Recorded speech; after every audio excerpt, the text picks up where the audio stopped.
Good morning. It's the 24th day of August today, and we're here to bring you the daily post, some scriptures and some thoughts and some ideas that will carry you through the day. I'm Chris Tankey from the Brisbane Revival Fellowship.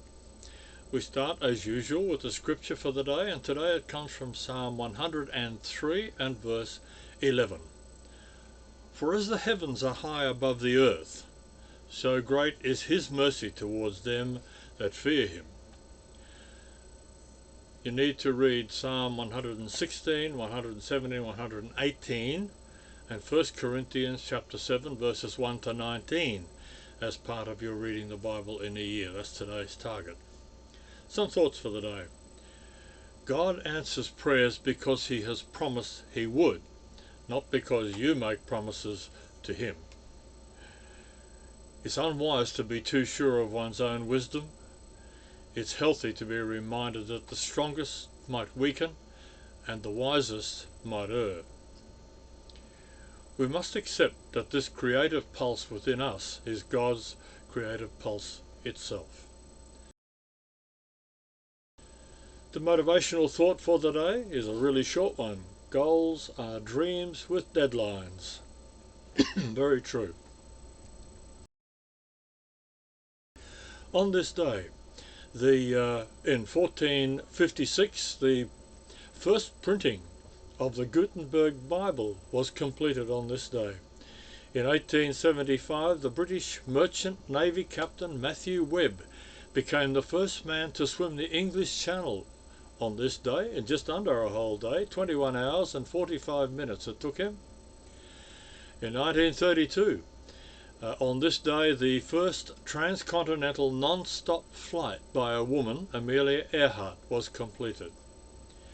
And in 1949, the North Atlantic Treaty Organization, NATO, which is much in the news at the moment, of course, was established on this day. In 1968, France became the fifth nuclear power in the world when it successfully exploded a hydrogen bomb near Fukuoka Atoll in the Pacific Ocean.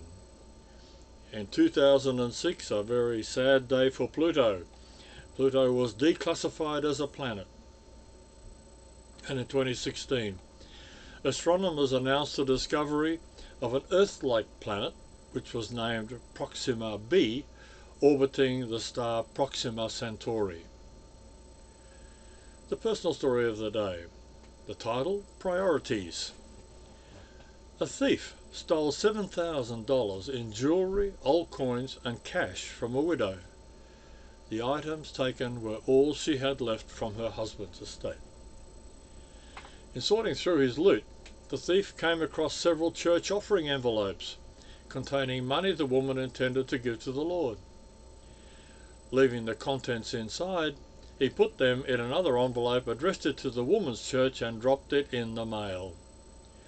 When the pastor found out what had happened, he commented, "It's a characteristic of a moral confusion of our times, that someone would consider stealing from a widow and her children, yet think it reprehensible to steal from the church." That thief overlooked an important truth. A sin against a neighbour is a sin against God, as we read in Leviticus chapter 6 and verse 2. All of us, I'm afraid, are prone to think that God's property line ends somewhere near the back of the church, but it doesn't. Everything and everyone belongs to God. To reverence him is to respect the property that he has entrusted to his children. Wise is the person who fears God and recognizes that to sin against others is to sin against him. The devotional thoughts of the day, Tested by His Enemies, is the title of the first one, and the scripture from John chapter 18 and verse 36, with further references from John 18 verse 1 to 19 verse 16. My kingdom is not of this world. The Badwater Ultra Marathon is one of the world's toughest endurance tests.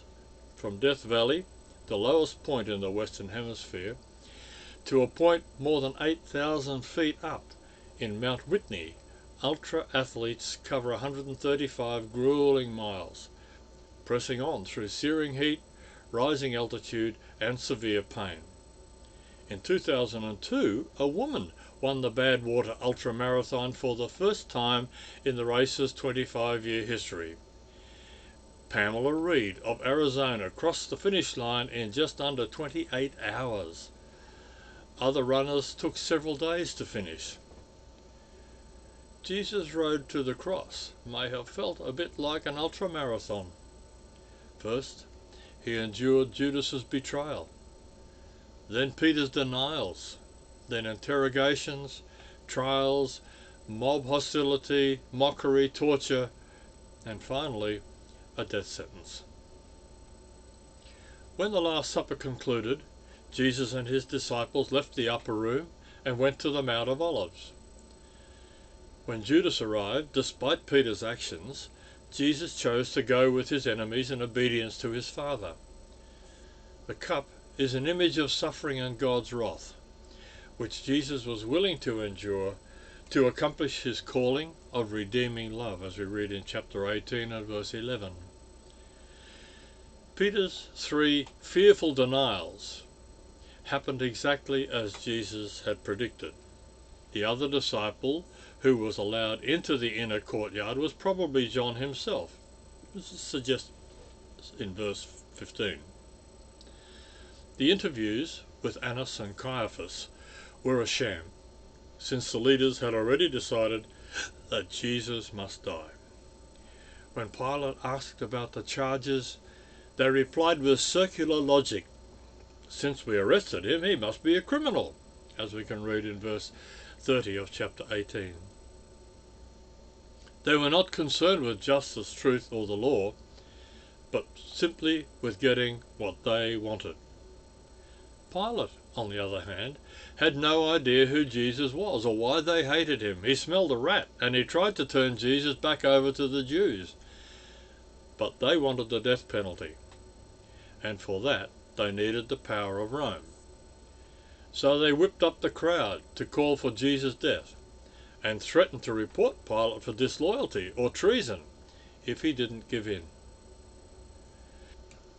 Jesus was not surprised or overwhelmed by any of these events, and he boldly informed Pilate, as we read in John chapter 19 verse 11, "You would have no power over me if it were not given to you from above." The second thought is entitled, "No Case is Hopeless." The scripture comes from Mark chapter 5 verses 35 and 36. While he yet spake, there came from the ruler of the synagogue's house certain which said, "Thy daughter is dead. Why troublest thou the master any further?" As soon as Jesus heard the word that was spoken, he saith unto the ruler of the synagogue, "Be not afraid, only believe." Jairus' daughter was dying, and before Jesus arrived at her side, she actually died. The people around her immediately offered false comfort and pious explanations. Jesus did not pay any attention to what they were saying. It's amazing how words affect our minds. Words can either give life or they can kill. Words either give hope or they crush our boldness. Jesus did not allow people's words to stop him. He was on his way to perform a miracle, once and for all, would demonstrate that no case was hopeless. Jairus' mind pivoted between hope and doubt. Jesus had, in fact, set out with Jairus to tend to his ailing daughter, but the woman with the issue of blood had hindered them. The woman had been healed, and now it appeared too late for Jairus' daughter. Fear and doubt must have drenched Jairus' soul, and the negative words of the crowd would further have dampened his hope. But then, suddenly Jesus looked into his eyes and said, "Do not be afraid, only believe." These words created a fresh wave of hope in Jairus' inner man, and his heart was filled with faith. Somehow things were no longer hopeless. Only those closest to Jesus were allowed to accompany him into the family. He closed the door on skepticism and unbelief, Scorn and negativity have no place when Jesus is to perform a miracle. The Holy Spirit thrives in an atmosphere of worship, love, and confident expectation. And the girl was raised from the dead. Nothing is impossible for Jesus, and he is never late.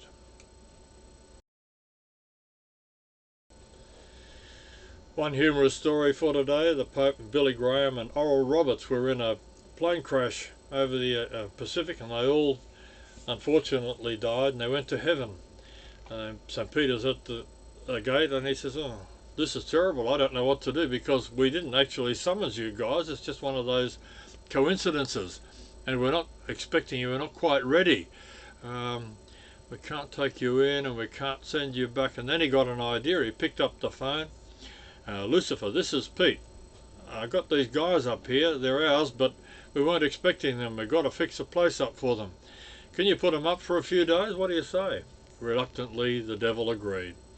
3 days later, St. Peter got a call. "Pete, this is Lou. Hey, you got to come and get these 3 guys. This Pope fellow is forgiving everybody, and Billy Graham is saving everybody, and Oral Roberts has raised enough money to buy air conditioning." Okay, the facts of the day. In the French court of Louis XI, the fine ladies lived mainly on soup because they believed that excessive chewing would cause them to develop premature facial wrinkles. Data from the USA shows that an alarming 2 million people are hospitalized, and as many as 140,000 die each year from the side effects or reactions to prescription drugs. The closing thought for today: Lord, may my ways be pleasing in your sight and fruitful to my friends. Thank you for being with us this morning. We hope that you've had some benefit from the daily post, and we look forward to you joining us again tomorrow morning. Have a blessed day. Bye for now.